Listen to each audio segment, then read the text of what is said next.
Dokkan is a very successful game and has many fans, but with many fans comes a lot of criticism. In this video, I'm going to go over 5 changes that Dokkan needs to make to please both old fans and new players. Number 5. This is probably the most obvious one, and you might have even been thinking about this one when you clicked on the video. The World Tournament needs a severe overhaul.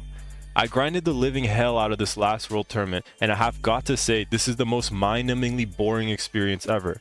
After 30 wins, you're not even getting rewards, so it's even more terrible to sit there and play just for your rank to go up a little. The only problem is that they're so deep into it that it's hard to dig their way out. There are so many cards and unique rewards in that mode that they can't just scrap it, so they have to find some other way to implement these rewards. My idea is this. Every player sets one card as their defender, then they pick their team and head into the tournament, which is one fight, and you go up against the other player's defender unit. After a certain amount of wins, you advance to the next tier and the defender units you face go up in difficulty. And your defender unit also gets moved up in that bracket with you. So by the time you are in the Beerus tier, you are basically only facing people whose defender unit is close to, if not stronger than Merge Zamasu's Red Zone, or whatever is the hardest current event of the time. And the rewards should be pretty damn good when you're in that tier. It should award at least 5 copies of the LR, and it should come every 2 months and last 1 week. Basically, it won't be a grind fest, it will just be a mountain to climb for rewards. But anyways, that's just my idea. Number 4, better rewards. And by better rewards, I mean better rewards. Literally on New Year's, why are we getting a measly 24 stones, and on Christmas we got Jack Shrimp?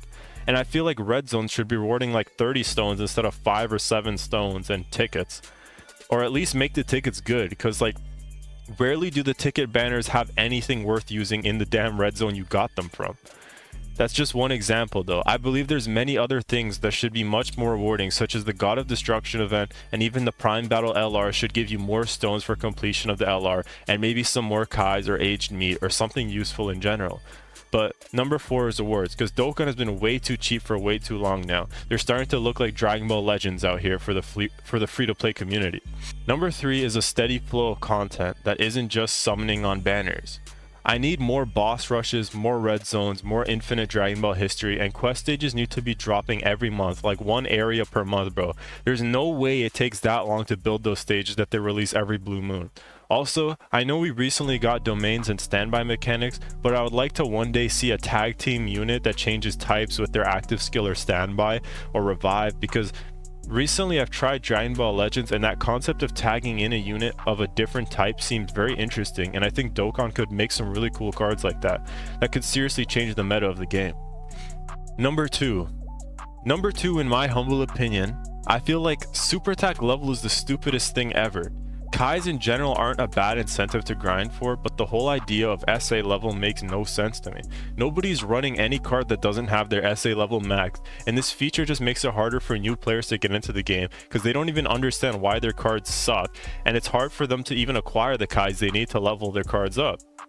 And pulling dupes is literally only used for hidden potential now. No one is using their copies to increase super attack level.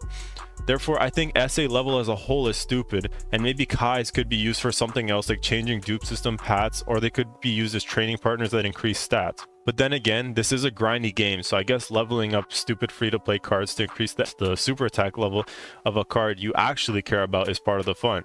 I personally just find it a bit annoying because it's another resource I need to manage and can't easily acquire. Number 1. This is super important, and that is for the devs to be more in tune with their game.